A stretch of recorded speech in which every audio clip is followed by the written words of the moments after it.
마켓리더의 시선으로 글로벌 경제와 산업 트렌드를 체크하고 이걸 수익으로 연결해보는 시간, 고수의 선택 시간입니다. 오늘은 리더스 인덱스의 박주근 대표와 함께합니다. 어서 오세요. 네, 안녕하세요. 네, 대표님과 이야기 나눠볼 주제 화면을 통해서 살펴보겠습니다. 16년 만에 코스닥에서 황제주가 등장을 했습니다. 에코프로 그룹주 그야말로 예측 불허입니다. 자세한 내용 오늘 짚어보겠습니다. 최근에 시장을 살펴보면요, 대표님, 2차 전지주를 다시 한 번 더 바라봐야 되지 않나라는 생각이 듭니다. 에코프로의 경우에는 장중에 100만 원을 돌파하는 모습을 보이기도 했잖아요. 그러면서 황제주에 등극하고 또 이런 질문이 있더라고요. 킹코프로 200에코라는 수식어까지 얻었습니다. 개인 투자자분들 지금 굉장히 좋아하실 것 같은데 사실 에코프로를 가지고 오신 게 저는 굉장히 놀라웠어요. 다루기 좀 꺼려하시는 주제이기도 한데 오늘 자세한 내용 좀 들어보도록 하겠습니다. 실적도 오늘 발표가 됐네요. 네. 2분기 연결 영업이익이 발표가 됐는데 컨센서스 추정치는 하회하는 수치로 나타났습니다. 오늘 실적은 좀 어떻게 보셨을까요? 말씀하신 대로 그 에코프로가 최근에 전문가에서는 뜨거운 감자입니다. 네. 아무 실적을 내지 않았어요. 실질적으로. 삼성증권 딱 한 군데 냈는데 아주 조심스럽게 냈습니다. 하회한다는 실적을 냈는데 역시 실적은 좀 하회했습니다. 매출이 2조 1,776억, 영업이익이 2,250억. 영업이익은 예상치보다 조금 더 높게 나왔는데 전체적으로 컨센서스보다 낮게 나왔다. 실적은 컨센서스를 더 상회하지는 않았다. 네. 하회했다고 보고 있어서 어쨌든 뭐 요즘 이쪽 시장에서 에코프로 이야기하기가 굉장히 껄끄럽습니다. 그렇죠. 너무 많이 올랐잖아요. 네, 왜냐하면 오른 것도 그렇지만 해석이 안 돼요. 그러니까 지금까지 배워왔던 많은 자본시장 여러 가지 정보를 가지고나 지식을 가지고 설명이 안 되니까 네. 사실 말하기가 되게 껄끄럽죠. 그렇지만 어쨌든 뭐 현실은 현실이니까 오른 거니까 실제 많이 올랐죠. 너무 많이 올랐습니다. 800% 이상 올랐기 때문에 지금 방금 말씀하신 것처럼 황제주 네. 뭐 100만 원이 아니라 뭐 120만 원, 200만 원 가보자 네, 뭐 너무 이런 많이 말까지 올랐죠. 올라서 지금 뭐 이거에 대해서 그 리서치 애널리스트들이 내놓았던 의견들은 사실은 한 달 5월달만 해도 40만 원, 45만 원이었거든요. 그러니까 이분들 지금 굉장히 아마 뭐 많은 욕을 듣고 있을 텐데 뭐 어쨌든 거기다가 이게 지주사잖아요. 네. 그러니까 지주사 디스카운트도 먹히지 않아요. 그리고 우리가 실적을 봤지만 실적으로도 해석이 안 돼요. 그러니까 이런 현상을 우리는 돈이 돈을 부르는 현상이다라고 또 해석을 하죠. 그러니까 개인 기관이나 외국인이 쏟아내는 것들을 개인들이 지금 다 받아내고 있기 때문에 뭐 어쨌든 좀 지켜봐야 되는 그런 상황인 것 같습니다. 네, 그렇죠. 게다가 또 다음 달에는 MSCI 정기 편입이 좀 발표가 되게 됩니다. 그런데 주요 매체들의 경우에는 에코프로의 편입 가능성을 높게 점치고 있었는데요. 그런데 사실 앞서서 에코프로의 편입이 불발됐던 이유가 극단적인 가격 상승 때문이었잖아요. 그런데 그렇죠. 이번에 또 황제주에 등극을 하게 되면서 이 부분이 또 아킬레스건으로 작용하게 되지는 않을지 또 우려가 되거든요. 어떻게 보시나요? MSCI가 지난번에는 방금 말씀하신 그 이유 때문에 편입이 좀 불발됐어요. 요번에는 8월 리뷰에 들어가는 건데 오는 다음 주부터죠. 18일부터 31일 사이에 임의로 지정된 거래일 기준으로 요거를 선정을 하거든요. 조건은 효력은 이제 8월 31일까지로 리밸런싱을 하고 발생은 9월 1일부터 하는 게 요번 MSCI 지표 조건인데 요게 이제 조건이 시가총 4조 5천억만 넘으면 돼요. 그래서 지난번에 편입 불발했던 거는 극단적인 가격 상승 때문이었는데 지금 100만 원 가까이 올랐기 때문에 이번 18일부터 31일까지는 극단적인 가격 급상승으로 인한 불발은 없지 않겠느냐. 그래서 지수 편입을 높게 점치고 있는 것 같습니다. 어쨌든 지수 편입은 현재 에코프로 나갔던 외국인들을 다시 불러들이는 효과는 분명히 있을 것이고 지금은 사실 에코프로라는 종목을 개인들이 어떻게 열풍같이 떠받치고 있는 종목이기 때문에 MSCI가 편입이 된다면 아무래도 ETF라든지 외국인들이 편입 종목에 들어가기 때문에 좀 더 유동성 확보가 더 되기 때문에 이 에코프로를 투자하는 분들의 입장에서는 좀 안심되는 부분은 사실입니다. 그렇죠. 그런데 에코프로의 강세를 살펴보면 2차 전지주 전반에 온기를 불어넣고 있다라고 봐야겠습니다. 또 테슬라가 인도량이 상승했다라는 것도 2차 전지주 전반에는 호재로 작용이 될 것 같은데요. 그렇다면 중장기 성장성이 유효하지만 사실 당분간 쉬어갈 것이다라고 했는데 지금 다시 또 2차 전지주 움직이고 있거든요. 저희 네. 이 시장에서 어떻게 시각을 좀 잡아가면 좋을까요? 일단 지금 시장 전체적인 상황이 유동성이 유동성이 그 이전의 시장은 유동성이 계속 들어와 있기 때문에 여러 섹터들이 동시에 올라오는 상황이었다면 지금의 시장 상황은 유동성 자체가 어느 정도 일정 한계에 있는 상황에서 특정 섹터를 바꾸가면서 오는 이런 시장 형국이에요. 잘 보시면 지난주, 지지난주에는 자동차 부품주, 그중에는 그전에는 또 반도체 소부장주, 그리고 그 2차 전지주 뭐 이런 식으로 계속 턴어라운드 하면서 지금 주식이 종목들 움직이고 있거든요. 그 이유가 뭐냐면 외부에서 들어오는 돈 자체가 유동성의 한계 때문에 그렇습니다. 다시 2차 전지가 온 거죠. 그러니까 결국에는 시장 전체적인 상황에서 전체적으로 호황이 되지 않는 상황에서 한계적인 유동성이 계속 돌아가면서 가고 있다. 이렇게 저는 해석하고 있고 그런 돌아가는 부분에서 2차 전지가 다시 왔다. 근데 이제 하반기에는 그래도 아마 2차 전지주가 기본적으로 바닥을 받쳐주면서 이런 턴어라운드를 하는 형식으로 아마 갈 가능성이 높다고 보고 있습니다. 그렇죠. 그런데 에코프로 주가를 지금 살펴보면요. 100만 원 이미 넘어섰고 이제 뭐 120만 원까지 갈 수도 있다라는 이야기가 나옵니다. 그렇다면 사실 이 주가의 변동성이 또 나타날 수 있는 상황일 것 같은데 그렇다면 이런 부분들을 저희가 과거의 황제주의 사례를 좀 보면서 한번 되짚어 보면 좋을 것 같아요. 어떻게 좀 변동성에 유의하면 좋을까요? 과거에 황제주에 올라갔던 코스닥 종목들을 보면 뭐 그렇게 우리가 히스토리가 좋지는 않죠. 보시면 뭐 2000년도에 현대소프트 같은 경우 100만 원 올라갔다가 네. 상장 폐지됐죠. 그러네요. 그 리타워텍 상장 폐지입니다. 네. 그리고 신화화섬 상장 폐지됐고요. 너무 지금 역사가 좋지 못하네요. 네, 그리고 뭐 가장 최근이라 해봐야 통일철강 정도인데 이것도 현재 2,170원, 한 2% 정도 떨어져 있죠. 물론 에코프로가 이렇게 될 가망성은 높진 않다고 봐요. 왜냐하면 2차 전지주와 탄탄한 수주력과 그리고 지속 상승할 수 있는 어떤 그 여력들은 분명한데 문제는 지금의 현상을 전문가들은 굳이 이제 해석을 하려고 해요. 사실 해석할 방법은 없는데 굳이 해석한다면 일종의 공매도를 일으키고 있는 외국인 기관 투자자와 우리나라 개인 투자자들의 전쟁이다 이렇게 이제 표현을 합니다. 왜냐하면 기본적으로 일본 쇼트 스퀴즈라 그러는데요. 주가 하락을 베팅했던 공매도 투자자들이 이 손실을 이제 줄이려고 사들이는 거죠. 그러니까 이게 개인 투자자가 들어온 상태에서 공매도 손실 줄이려고 또 사들이니까 주가가 네. 지금 오른 쇼트 스퀴즈 형식인데 이런 주가 흐름은 사실 그전에 미국에도 있었어요. 밈이라고 해서 그리고 사실은 결말은 좋지 않았죠. 그래서 저는 물론 에코프로에 많은 분들이 지금 일광하고 투자하고 있겠지만 어쨌든 이런 불확실성에 대해서는 분명히 염두에 두고 들어왔으면 좋겠다는 생각이 듭니다.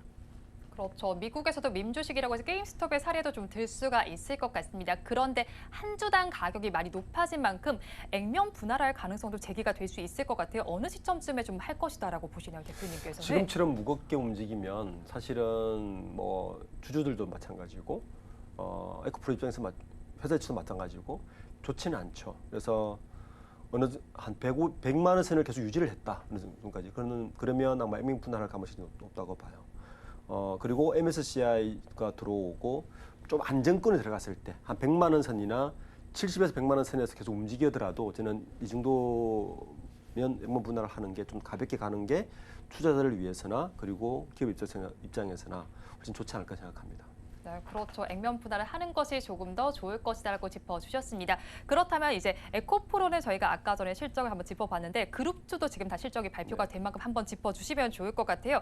상장 자회사들이 매출이 모두 크게 늘었고 사실 에코프로의 경우에도 뭐 컨센서스는 하회했지만 매출은 늘었어요. 근데 영업이익은 소폭 감소한 수치로 집계가 됐고 에코프로 비행과 에코프로 HN의 경우에는 모두 좀 늘어난 수치로 집계가 되긴 했거든요. 이 수치들 어떻게 좀 해석하면 좋을까요? 에코프로는 사실은 계열사가 따로 있는 것 같지만 네. 결국은 다 내부 거래죠. 에코프로는 지주회사고 실제 만드는 곳은 양극재 만드는 곳은 에코프로 BM이 만들고 에코프로 BM에 들어가는 양극재 들어가는 여러 재료들을 나머지 계열사들이 지금 맡고 있는 전국이지 않습니까? 뭐 머티리얼즈는 전구체를 만들고 이노베이션은 수산 IT를 만들고 뭐 이런 식으로 그 다 내부적인 어떤 거래이기 때문에 에코프로의 실적은 하나로 윤동될 수밖에 없습니다. 그나마 따로 좀 움직일 수 있는 거는 에코프로 HCN 정도? HN 정도요? HN 네. 정도입니다. 그러니까 에코프로를 잘 아시는 분들은 뭐 아시겠지만 에코프로의 그룹주는 실제 하나 연동선상에 움직이기 때문에 결국 에코프로 BM의 매출액이 에코프로의 매출이 되는 것이고 뭐 그렇게 되는 거죠. 그래서 그 부분 염두에 두고 좀 봐야 될 것 같습니다. 그렇죠. 한번 다 연결되어 있는 만큼 염두에 두고 보면 좋겠다라고 말씀을 해주셨어요. 그렇다면 이번에는 이제 각 종목에 대해서 한번 제가 질문을 좀 드려보도록 하겠습니다. 사실 2차 전지주 하면 에코프로보다는 원래는 에코프로 BM이 먼저 떠올랐잖아요. 양극재 사업을 영위하고 있기 때문인데 그럼 이 사업에 대해서 앞으로의 전망과 또 성장 가능성 어느 정도 된다라고 보실까요? 에코프로 BM의 양극재는 아직까지는 2025년까지는 부족합니다. 이건 분명한 사실이에요. 그리고 자동차 시장 자체도 늘어나고요. 전기 자동차가 제가 전기 자동차 관련해서 여러 곳에서 어떤 기획을 되살려 보면 저는 마지노선 한 15% 그러니까 마켓 쉐어가 한 15%가 넘어갔을 때는 완전 대세가 바뀐답니다. 지금 올해가 15% 이미 넘어가기 시작했을 거예요. 우리 현대자동차가 1년에 600만 대 이상 자동차를 만들지만 아직 전기차는 10%가 안 되거든요. 네. 근데 전 세계적인 시장에서 전기 자동차 시장의 곡선이 15%를 마켓시를 넘어 내연기관차를 그 정도로 앞서가기 시작했다 그러면 완전 대세가 되는 거죠. 그 대세가 넘어가는 순간 그 시장 점유율 곡선 훨씬 더 빨리 올라갑니다. 그렇게 본다면 지금의 추세선이라도 양극재는 그 2차 전지는 부족한 상황인데 15%의 마켓을 세월을 넘기는 순간 훨씬 더 빠르게 공급 부족이 있을 것이고 그 공급 부족은 양극재 기업들로 다 수혜가 가는 건 분명합니다. 문제는 원재료예요. 에코프로가 그 포스코 퓨처엠과 다르게 포스코 퓨처엠은 그나마 양극재에 들어가는 리튬이라든지 흑연이라든지 이런 재료들의 한 80%를 자체 수급이 가능한 구조로 만들어놨는데 에코프로는 현재 22% 정도밖에 안 돼요. 굉장히 낮네요. 낮죠. 자체. 그래서 그 부분에 대한 리스크를 어떻게 해지해 가면서 그 현재 공급 부족에 대한 생산을 어떻게 늘릴까. 생산 늘리는 거야 공장을 빨리 지으면 되는 거지만 재료의 문제는 그렇지는 않거든요. 그리고 지금처럼 미중 무역의 어떤 불확실성이 아마 그 재료 수급에 계속적으로 영향을 줄 것인데 이 부분에 대해서 어떻게 리스크 해지를 하는 것이 사실은 에코프로가 사실은 해결해야 될 문제 중에 하나라고 보고 있죠. 그러네요. 위험성을 어떻게 해치하는지 한번 살펴보시면 좋겠습니다. 그런데 양극재 사업은 사실 뭐 에코프로 BM만 하는 건 아니잖아요. 양극재 하는 굉장히 업체들이 많은데 그 업체들 중에서 어떤 것이 좀 나을 것이다라고 보시는지도 궁금하고요. 에코프로 BM은 거기서 어떤 좀 특장점을 가지고 있을까요? 우선 선두업체죠. 선두업체라는 특장점은 분명히 있는 것이고 그리고 선두업체의 또 상점은 그 정도 캐파가 더 많다는 것도 분명히 장점입니다. 캐파가 많다는 것은 결국 실제로 연결될 것이고 또 캐파가 많다는 것은 결국에는 생산을 더 많이 하는 기업은 코스트가 더 낮습니다. 분명히. 그럼 이익선이 더 낮죠. 국내 양극재라는 곳은 포스코 퓨처엠이 지금 하고 있지 않습니까? 퓨처엠도 지금 빠르게 생산량을 늘리고 있는데 에코프로 BM만큼은 아니기 때문에 아직까지 주가가 나타나고 있지 않지만 그렇지만 두 기업 다 어느 정도의 캐파를 완성했을 때는 그다음부터 코스트 싸움인데 코스트에서는 생산성에 대한 문제도 있지만 결국에는 원재료 확보에 대한 경쟁력도 분명히 들어가 있거든요. 그래서 그 정도로 갔을 때는 코스트 싸움에서 누가 이길 것인가를 좀 판단하는 게 그 기업의 어떤 밸류를 보는 데는 훨씬 더 유리하겠죠. 가격 경쟁에서 누가 이길지 한번 꼭 살펴보면서 밸류를 잘 파악하시면 좋겠다라고 말씀을 전해주셨습니다. 그러면 또 세 번째 업체인 에코프로 HN도 좀 보겠습니다. 에코프로 그룹 내에서 사실 좀 다른 사업을 영위한다라고 봐야겠죠. 대기 오염 방지와 또 친환경 소재 사업 부문을 담당하고 있는데 인적 분할을 통해서 상장한 후에 꾸준한 실적 개선세가 포착이 되기도 했습니다. 올 들어서 주가도 오름세를 보였는데 그러면 사실 또 친환경은 글로벌 전반적인 기조이기도 하잖아요. 그러면 에코프로 HN의 주가 전망은 어떻게 될까요? 원래 에코프로의 이동채 회장이 이 사업을 하기 위해서 만든 게 에코프로입니다.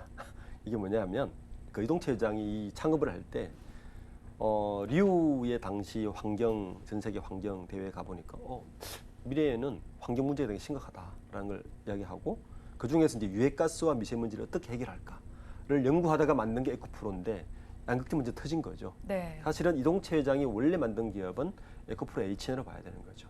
그래서 에코프로 HN에 대해서 아마 남다른 내정도 있을 것 같은데 그 인적 분할을 하면서 에코프로 HN 사업 방향이 약간 바뀌었어요. 그 전에는 원래는 유해가스와 미세먼지 원인이 되는 오염 물질을 화학 반응을 통해서 이렇게 잡아서 없애는 기술을 그 에코프로 HN 주력 사업이었는데 지금은 그 워낙 양극재 시장이 커지다 보니까 여기에 들어가는 그 첨가제 사업을 붙여버렸어요.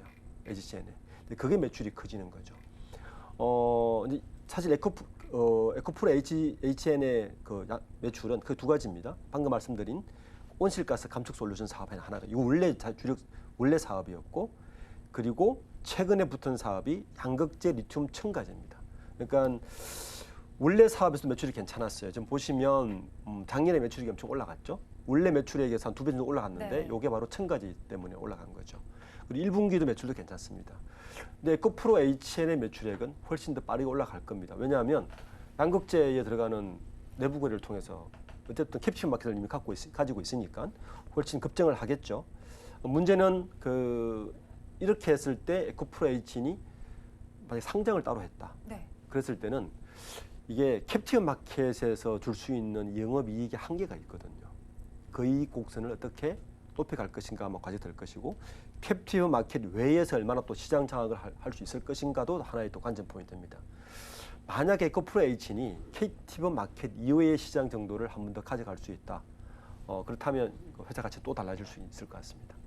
에코프로 HN 지금 대표님 설명을 들어보니까 굉장히 유망한 종목이다라는 생각이 드는데요. 그럼 에코프로처럼 지금 주가가 뜀박질할 수도 있을까요? 그만큼은 가지는 않겠죠. 아무래도 한 문구씩 묶고 들어가는 그런 구조를 가지고 있으니까요. 방금 말씀드렸듯이 양극재 사업이 커지면 커질수록 분명히 에코프로 HN의 매출액과 영업이익 곡선 올라가는데 한계가 있을 것이라는 거죠. 왜냐하면 캡티브 마켓을 통한 내부 거래를 통해서 매출이 발생하기 때문에요. 그건 에코프로 그룹 전체에 대한 아킬레스건을 저는 보고 있습니다. 그런데 그 소재 기업들이 각각이 캡티브 마켓이 아니라 지금 캡티브 마켓의 소재를 대기해도 벅찰 겁니다. 근데 그게 어느 순간 한계가 다다를 것이고 캡티브 마켓 외에서 매출이 발생할 수 있는 루트를 만들어서 한 번 더 성장할 수 있다면 그 기업의 밸류는 한 번 더 올라갈 수 있는 여력은 분명히 있다고 봐야 되는 거죠.